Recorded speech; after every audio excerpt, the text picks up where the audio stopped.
Morning to all of you my students. School service commission এবং পিএসসির পরীক্ষার জন্য যারা প্রস্তুতি নিচ্ছ তাদের জন্য আজকের ক্লাস বিদ্যাপতি থেকে। দেখো, বিদ্যাপতি আনুমানিক 1380 খ্রিস্টাব্দে জন্মগ্রহণ করেছিলেন এবং 1460-এ তার মৃত্যু হয়। বিদ্যাপতি মিথিলার কবি ছিলেন, মিথিলা রাজবংশের কবি ছিলেন বিদ্যাপতি। বিদ্যাপতিকে মৈথিল কোকিল এবং অভিনব জয়দেব এই আখ্যায় ভূষিত করা হয়েছিল।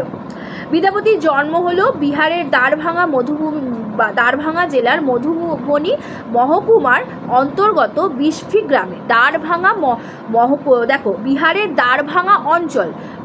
দ্বারভাঙা অঞ্চলের মধুবনী মহকুমার অন্তর্গত বিস্ফি গ্রামে বিদ্যাপতি জন্মগ্রহণ করেন।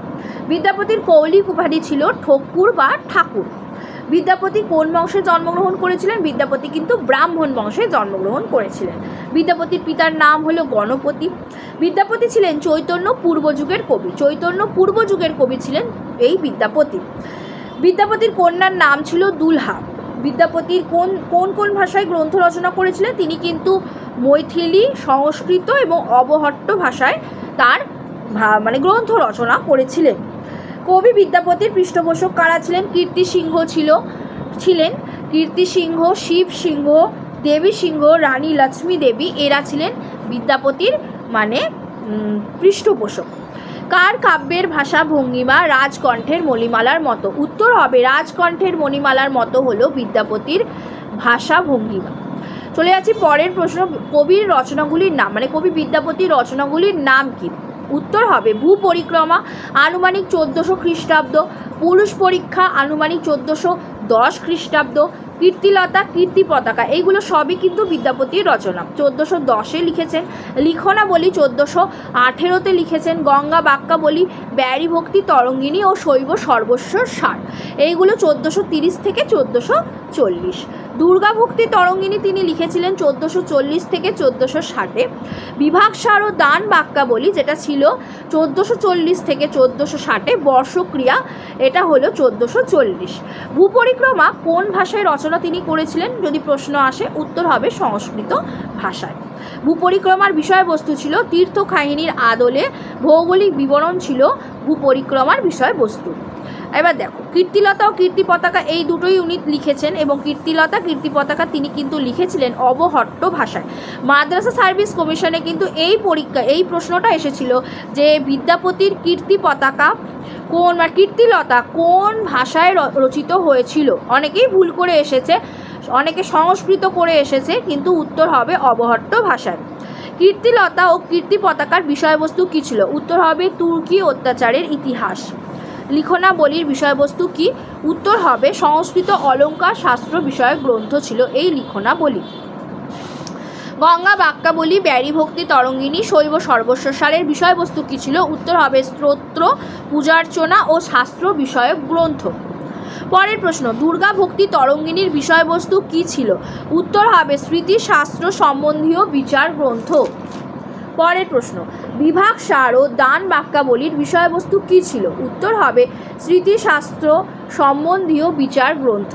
পরের প্রশ্ন, বিভিন্ন পুজো পদ্ধতি সম্পর্কে আলোচনা নিয়ে লেখা রচনার নাম কি? পুজো পদ্ধতি আলোচনা করা হচ্ছে, সেটা নিয়ে লেখা রচনার নাম হচ্ছে বর্ষক্রিয়া। আর বিভাগসার এবং দান বাক্যাবলীর বিষয়বস্তু তো আগেই বলে দিলাম, সেটা হবে স্মৃতিশাস্ত্র বিষয়ক বা স্মৃতিশাস্ত্র সম্বন্ধীয় বিচার গ্রন্থ। আচ্ছা, গোরক্ষ বিজয় ছিল একটি নাটক, এটাও রচনা করেছিলেন বিদ্যাপতি। গোরক্ষ বিজয়ে লিখেছিলেন বিদ্যাপতি। মণিমঞ্জুরি কী জাতীয় রচনা ও কে লিখেছিলেন যদি প্রশ্ন আসে? সেটাও কিন্তু নাটক ছিল। বিদ্যাপতির দুটো নাটক পেলাম, একটা গোরক্ষ বিজয় আর একটা হলো মণিমঞ্জুরি। এই মণিমঞ্জুরিও লিখেছিলেন বিদ্যাপতি। বিদ্যাপতি রাধাকৃষ্ণ বিষয়ক পদগুলি কোন ভাষায় রচিত? তিনিই কিন্তু ব্রজবুলি ভাষায় রাধাকৃষ্ণ বিষয়ক পদ লিখেছিলেন। ব্রজবুলি ভাষায় কিন্তু তিনি প্রথম লিখেছিলেন, মৈথিলি ভাষা এবং ব্রজবুলি ভাষায়। তো ব্রজবুলি ভাষায় তিনি রাধাকৃষ্ণ বিষয়ক পদ লিখেছিলেন। মাথুর পর্যায়ের পদে তিনি শ্রেষ্ঠত্ব অর্জন করেছিলেন। হরগৌরী বিষয়ক গান কে রচনা করেছিলেন? এই হরগৌরী বিষয়ক গানও কিন্তু বিদ্যাপতি রচনা করেছিলেন। বিদ্যাপতির পদাবলী কারা প্রকাশ করেছিল? খগেন্দ্রনাথ মিত্র এবং বিমান বিহারী মজুমদার, এনারা কিন্তু বিদ্যাপতির পদাবলী রচনা করেছিলেন, মানে প্রকাশ করেছিলেন। বিদ্যাপতির ভণিতার উৎস কী কী ছিল? বিভিন্ন প্রাচীন পুঁথি এবং গ্রিয়ার্সন সংগৃহীত পদাবলী। বিভিন্ন প্রাচীন পুঁথি ছিল এবং গ্রিয়ার্সন সংগৃহীত পদাবলী ছিল বিদ্যাপতির ভণিতার উৎস। এ সখী হামারি দুঃখের নাহি ওর পদ্মী কার রচনা? পদ্মী হলো কবি বিদ্যাপতির রচনা। হরে কৃষ্ণ মুখোপাধ্যায়ের সংকলিত পদাবলী পরিচয়তে কার পদ আছে? হরে কৃষ্ণ মুখোপাধ্যায়ের সংকলিত পদাবলী পরিচয়তে কার পদ আছে? উত্তর হবে বাঙালি বিদ্যাপতির পদ আছে। বিদ্যাপতির এ সখী হামারি দুঃখের নাহি ওর কবিতাটি কোন কবির ভণিতায় পাওয়া যায়? উত্তর হবে কবি শেখরের ভণিতায় পাওয়া যায়। বৈষ্ণব ধর্ম প্রচারের সর্বপ্রধান মাধ্যম কী ছিল? উত্তর হবে কীর্তন। বিদ্যাপতির প্রধান পরিচয় তার কোন জাতীয় পদে? উত্তর হবে রাধাকৃষ্ণ বিষয়ক পদে। বিদ্যাপতির রাধাকৃষ্ণ বিষয়ক পদের সংখ্যা কত? উত্তর হবে 500টিরও বেশি। কোন পর্যায়ের পদে বিদ্যাপতি শ্রেষ্ঠত্ব অর্জন করেছিলেন? উত্তর হবে মাথুর পর্যায়ের পদে। পরের প্রশ্ন, কবি সার্বভৌম কাকে বলা হয়? উত্তর হবে কবি বিদ্যাপতিকে বলা হয়। লাখো লাখো যুগ হিয়ে হিয়ে রাখলো পদী তব হিয় জুড়লো না গেল। উত্তর হবে পদী কার রচনা? উত্তর হবে বিদ্যাপতির রচনা। পরের প্রশ্ন, কসমিক ইমাজিনেশন কার পদে লক্ষ্য করা যায়? উত্তর হবে কবি বিদ্যাপতির পদে কসমিক ইমাজিনেশন লক্ষ্য করা যায়। পিয়া জব আওব এ মধু গেহে কার পদ? উত্তর হবে বিদ্যাপতির পদ। পরের প্রশ্ন, ঘনদাগীত চিন্তামণি কার লেখা? এটা একটা সংকলক ছিল, বিশ্বনাথ চক্রবর্তীর একটা সংকলক ছিল ঘনদাগীত চিন্তামণি। পদামৃত সমুদ্র কার লেখা? এটাও একটা সংকলন ছিল, যেটা সংকলক ছিল বিশ্বনাথ চক্রবর্তী ঘনদাগীতে চিন্তামণি। আর পদামৃত সমুদ্র এটা কিন্তু সংকলক ছিল পদামৃত সমুদ্রের রাধামোহন ঠাকুর। পদকল্পতরু এটা সংকলক ছিল গোকুলানন্দ সেন। পদকল্পতরুর সংকলক ছিল গোকুলানন্দ সেন। পদামৃত সমুদ্রের সংকলক ছিল রাধামোহন ঠাকুর। আর ঘনদাগীত চিন্তামণি ছিল বিশ্বনাথ চক্রবর্তী। এবং পদকল্পতরুর সম্পাদকের নাম হলো সতীশচন্দ্র রায়। বিদ্যাপতিকে পঞ্চপাশক হিন্দুও বলা হতো। পঞ্চপাশক হিন্দু কে বলেছিলেন বিদ্যাপতিকে? এমন যদি প্রশ্ন আসে, উত্তর হবে হরপ্রসাদ শাস্ত্রী।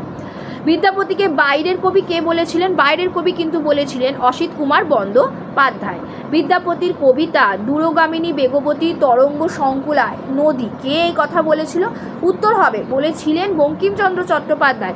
বিদ্যাপতির কবিতা দূরগামিনী বেগবতী তরঙ্গা সংকুলা নদী এ কথা বলেছিলেন বঙ্কিমচন্দ্র চট্টোপাধ্যায়।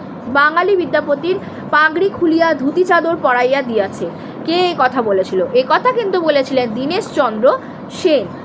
কার অনুরোধে বিদ্যাপতি কাব্যচর্চা শুরু করেছিলেন? দেবী সিংহের অনুরোধে তিনি কিন্তু কাব্যচর্চা শুরু করেছিলেন। ব্রজবুলি ভাষার প্রবর্তক কে ছিল? ব্রজবুলি ভাষার প্রবর্তক ছিল বিদ্যাপতি। বিদ্যাপতি কোন ধর্মে দীক্ষিত হয়েছিলেন? বিদ্যাপতি কিন্তু শৈব ধর্মে দীক্ষিত হয়েছিলেন। বিদ্যাপতির পদ সংকলন গ্রন্থের নাম কি? বিদ্যাপতির পদ সংকলন গ্রন্থের নাম হলো মহাজন পদাবলী। মহাজন পদাবলী প্রকাশ করেছিলেন কে? মহাজন পদাবলী প্রকাশ করেছিলেন জগবন্ধু ভদ্র। মহাজন পদাবলী প্রকাশ করেছিলেন জগবন্ধু ভদ্র 1874 খ্রিস্টাব্দে।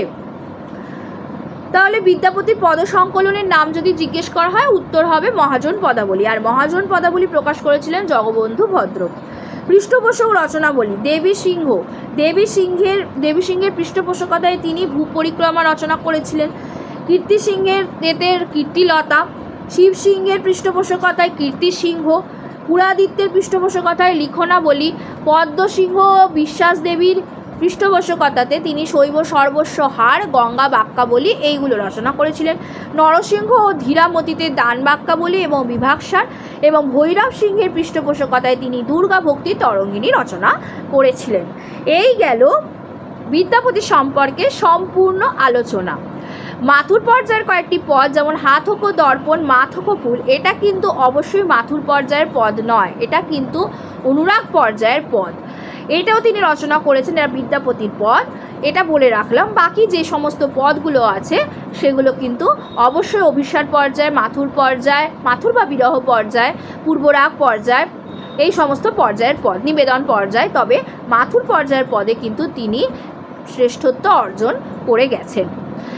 এই গেল বিদ্যাপতি সম্পর্কে আলোচনা। আজকের আলোচনা এই পর্যন্তই। ক্লাস যদি তোমাদের ভালো লেগে থাকে অবশ্যই চ্যানেল সাবস্ক্রাইব করে বেল আইকন দিতে ভুলো না, আর বন্ধুদের সাথে লাইক করে অবশ্যই শেয়ার করে দিও।